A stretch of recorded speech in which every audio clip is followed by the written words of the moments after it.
Inverse variation is almost as fun as direct variation. All right, review of yesterday. Direct variation is just y equals kx. There's just one number in front of the x. That's our constant of variation. It can't have a plus or minus after the x. That's it. So suppose y varies directly with x. Find each constant of variation. Get y by itself. Whatever number's in front of the x is your constant of variation. Y is by itself, which means 5 would be our k. K equals 5. Here, k equals -7. Now here, oh dear me, oh my, there's a 3 in front of the y. We would have to divide that out. Now you're not going to say x over 3, but what number's in front of the x? A 1. So our constant of variation would be 1 over 3. K equals 1/3. Same thing here. We're going to divide by 0.25. Now, what's weird is when you divide by 0.25, that's the same as multiplying by 4, so it's actually going to get larger. So y would equal 4x, which means our constant of variation would be the 4. Write an equation of the direct variation that includes the given point. So if our direct variation is y equals kx, they give us these coordinates. Y, 4 equals k times 2. Here, y equals k times 3. Y equals k times -4. Y equals k times -5. And then we'll just divide whatever's with the k. Here we'll divide by 2, which gives us 2 for k. And we'll come back to it and we'll rewrite it here. Here we'll divide by 3. That would give us 1/2 or 0.5 for k. Here we will divide by -4, which would give us -1/4 or -0.25 for k. And then here if we divide by -5, it gives us 2 over 5 or 0.4 for k. And again, you can do fractions, you can do decimals. Thinking about the future, let's go with fractions. So y equals 2x. 0.5 is 1/2. Y equals 1/2 x. Y equals -1/4 x. And y equals 2/5 x. Great. So today we're going to do inverse variation. Direct variation is y equals k times x. Inverse variation is y equals k divided by x. Now, remember, we're always kind of solving for k on these. So if you want, you can always adjust the formula. Like if you took yesterday's formula and you were getting k by itself, you'd get k equals the y coordinate divided by the x coordinate. That works. If you're getting k by itself here, you can multiply by x, and you get x times y equals k. Could be faster for you. Doesn't matter either way. It still gets you there. So let's see what we got.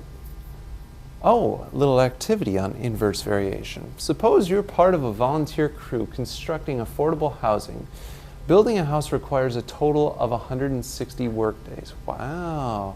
For example, a crew of 20 people can complete a house in 8 days, because 8 times 20 gives you that 160 days of work. How long should it take a crew of 40 people? Well, if there's 160 workdays, you're dividing that by 40 people.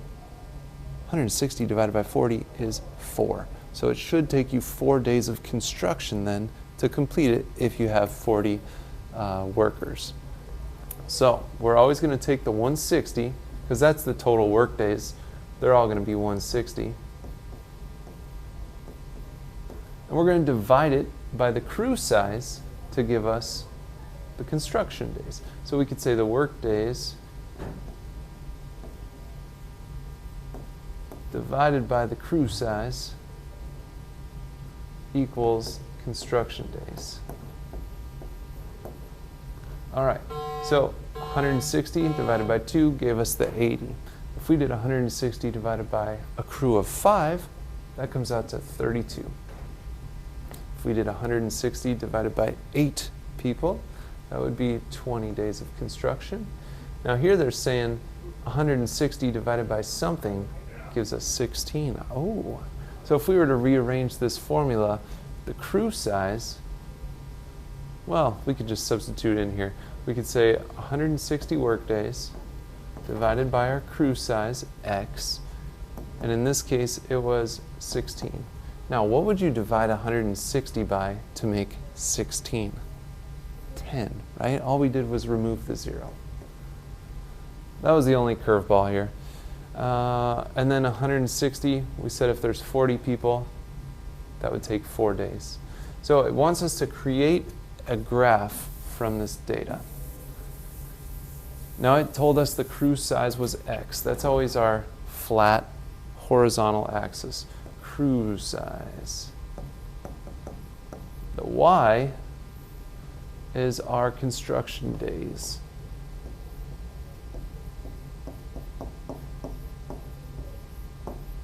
So the highest construction day I see here is 80.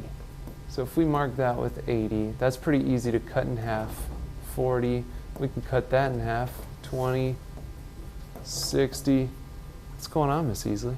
I thought you made your attempts in that. Oh, I'm recording a video for inverse variation. If you'd like to join for the video, you certainly can.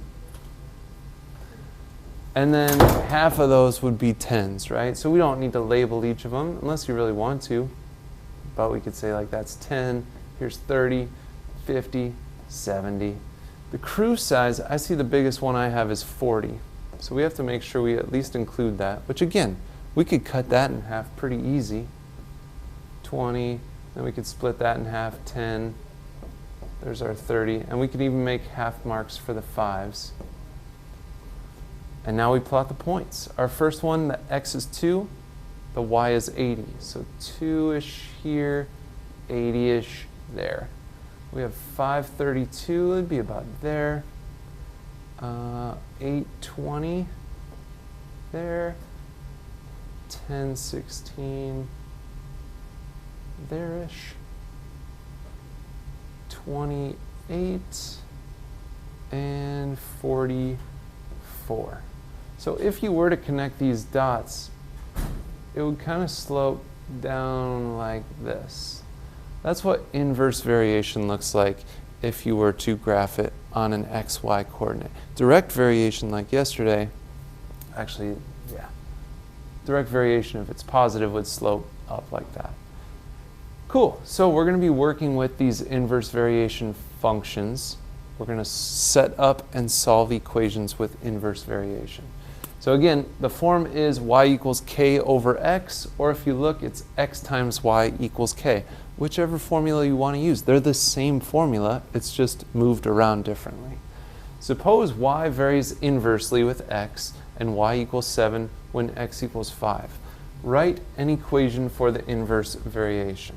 So if we were using this one to start, x times y equals k, because we're always solving for k initially, right?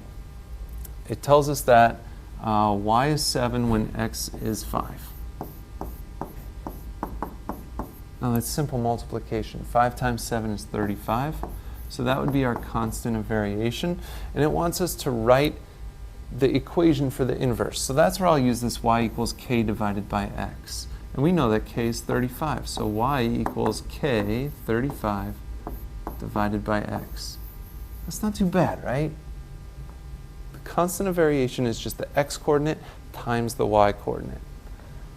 So I have one for you to try, but again, if you want to pause here and check in with me after you do it, great. But here we go.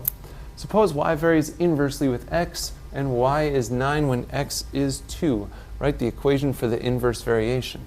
Again, if we have xy equals k, and x is 2, y is 9, 2 times 9 gives us 18 for k. And then we put it into the y equals k divided by x, and we know that k is 18. So y equals 18 divided by x. That's a weird looking x. But what am I going to do? Erase it? Come on. All right. Now, this formula is actually pretty nice to work with.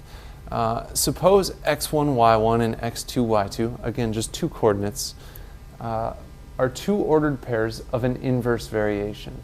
Each ordered pair of an inverse variation has the same product, k, so they would both equal k, which means they would equal each other. So this formula here says x1, y1, which means your first x coordinate times your first y coordinate is going to be equal to x2 times y2, your second x times your second y. Whoa. Again, it's not bad. The first x times y equals the second x times y. So here we have the points 3, 8, and 2y. But we know that if we multiply the first two coordinates together, 3 times 8, it's going to equal the other two, 2 times y. That's an unbelievably easy equation for you guys to solve because you're brilliant. Now 3 times 8 is 24 equals 2y, and then we just have to divide it by the 2, which gives us 12 for the y coordinate. There you go, that's it. First coordinate, x times y equals second coordinate, x times y. We got a couple more of those. Again, if you want to pause and then check in with me, cool, but here we go. 3 times y equals 5 times 9. 3y equals 45. We divide by 3, and we get y equals 15. Over here, 75 times 0.2 equals x times 3. 75 times 0.2 is 15. X times 3 is 3x, so we'll divide by the 3, which gives us 5 for the x coordinate. Not bad. That might be it. Oh no, a word problem. Ooh, we're going to take this concept to a story problem. Wow. The weight needed to balance a lever varies inversely with the distance from the fulcrum to the weight. You guys know how it is in the fulcrum. Where should Julio, who weighs 150 pounds, sit to balance the lever? Or maybe if we're proper, we'll say the lever. Now if you look here, this young lady is 120 pounds and she is 6 feet away. Julio is 150 pounds and we're trying to figure out how far away he should be. But with inverse variation, we can use that formula we just used where you do like x1 times y1 equals x2 times y2, or however you want to label it. It says x feet. Maybe that would throw you off here. But weight 1 times distance 1. The first person's weight was 120. Their distance was 6 feet. That's going to be equal to the other person's weight times distance. So their weight was 150. Their distance, we don't know. So 120 times 6 is 720. Here we'd have 150x. So we'll have to divide by the 150. Let's see, we can cancel out a 0 for a 0. 72 and 15, you could divide those both by 3. 72 divided by 3 is 24. 15 divided by 3 is 5. 5 goes into 24 4 times, and then 4/5, which 4 and 4/5 would be 4.8 feet. That was a true delight. That was a fun little lesson on inverse variation.